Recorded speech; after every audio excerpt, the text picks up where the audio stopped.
Hi guys, so today we're going to look at a very interesting building. Don't worry, it's not the McDonald's there, although by McDonald's standards that's a pretty cool building. No, we're going to check out the one behind it. So what's interesting about this building, as you can probably see, it's got two completely different styles. It's got the original, which is about the first 8 levels, and then after that they've just decided to build on top of it, like DIY style. With the sea so close, this would normally be a popular place for cafes or restaurants or shops to rent. But here, no one wants to touch it. Maybe that's because of the dubious legal nature of this building that went up in kind of controversial circumstances in the late 90s. Or maybe it's just because they're not sure how structurally safe it is. Just look how tall this archway is. This is the inner courtyard, and you can see lots of for rent signs on lots of flats. Presumably people don't actually want to live here, so they just rent it out. What's with those columns and these little statues? It seems to me like they try to recreate the Stalinist architecture of the 1950s.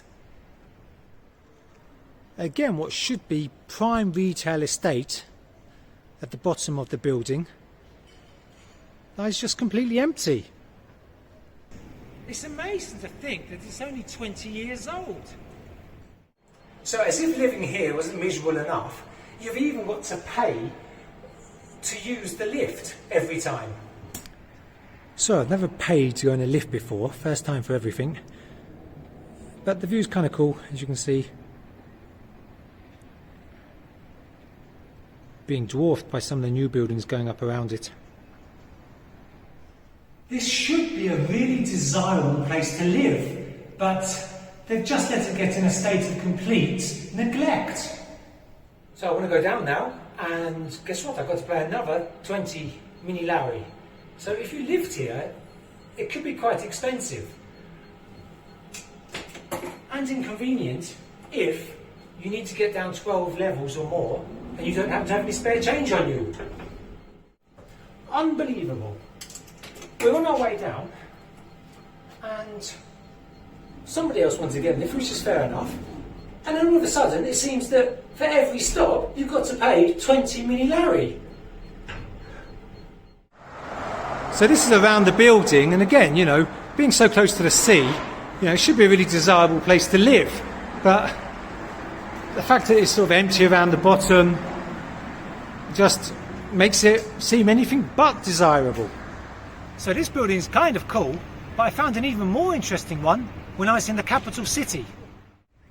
I don't think I've ever seen anything like that anywhere in the ex-Soviet Union. Blocks connected with some kind of walkway. It seems to be half abandoned at least, so it's definitely worth exploring.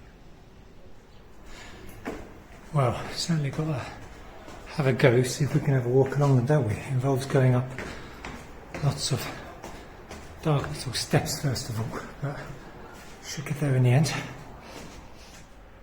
Obviously I did try the lifts, but they seem to be out of order, which is a bit unfortunate. So I've just got to the top. It wasn't an easy climb, I tell you, and unfortunately I can't go any further because the door's locked and bolted, but as you can see it is just there. I think they probably closed it off because they just don't want people going there and jumping off. I think it certainly has to be the most sinister block of flats I've ever been to.